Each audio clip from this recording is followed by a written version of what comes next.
Underworld don Dawood Ibrahim को भारतीय जांच एजेंसियां पिछले 4 दशकों से पकड़ने में नाकाम रही हैं, लेकिन उसकी गैरकानूनी सरगर्मियों पर रोक लगाने और उसके गिरोह को नुकसान पहुंचाने की कोशिशें हमेशा जारी रहीं।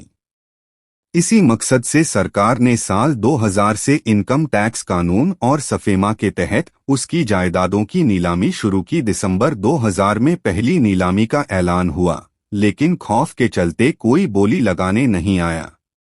मीडिया ने इसे इस अंदाज में पेश किया कि भले ही दाऊद कराची में बैठा हो, लेकिन उसका खौफ अभी भी मुंबई पर हावी है।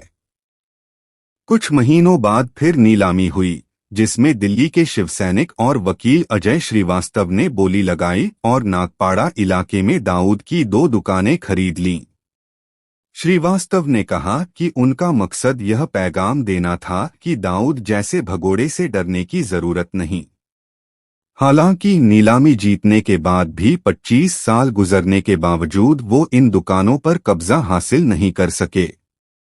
ये दुकानें दाऊद की बहन हसीना पारकर के कब्जे में थीं, जिन्होंने दुकानें खाली करने से सीधा इनकार कर दिया।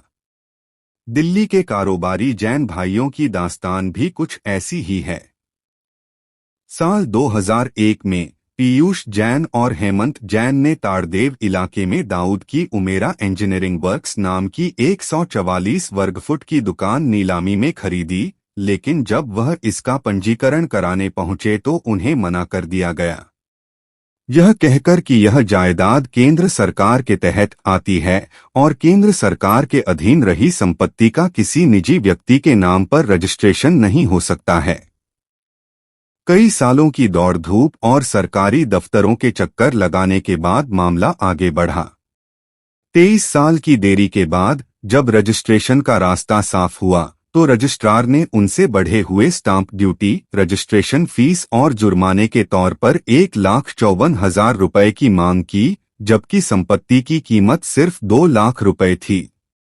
जैन भाइयों ने अदालत का रुख किया, लेकिन तारीख पे तारीख लगती रही। आखिरकार उन्होंने मजबूरी में यह रकम अदा कर दी। दिसंबर 2024 में आखिरकार उनके नाम पर जायदाद का रजिस्ट्रेशन हुआ, लेकिन अब उनकी असल लड़ाई इस जायदाद पर कब्जा हासिल करने की है। दाऊद की जायदादों पर कब्जा करना हमेशा एक मुश्किल और खतरनाक काम रहा है। 2016 में पाकमोडिया स्ट्रीट के रेस्तरां पर बोली लगाने वाले पत्रकार एस बालकृष्णन को छोटा शकील ने धमकी दी और उन पर हमला कराने की साजिश की, जिसे वक्त रहते पुलिस ने नाकाम कर दिया। हुकूमत भले ही नीलामी का इंतजाम करती है, लेकिन नीलामी जीतने वालों को अपने हाल पर छोड़ दिया जाता है। उन्हें पंजीकरण और कब्जा हासिल करने के लिए खौफ और मुश्किलात का सामना करना पड़ता है।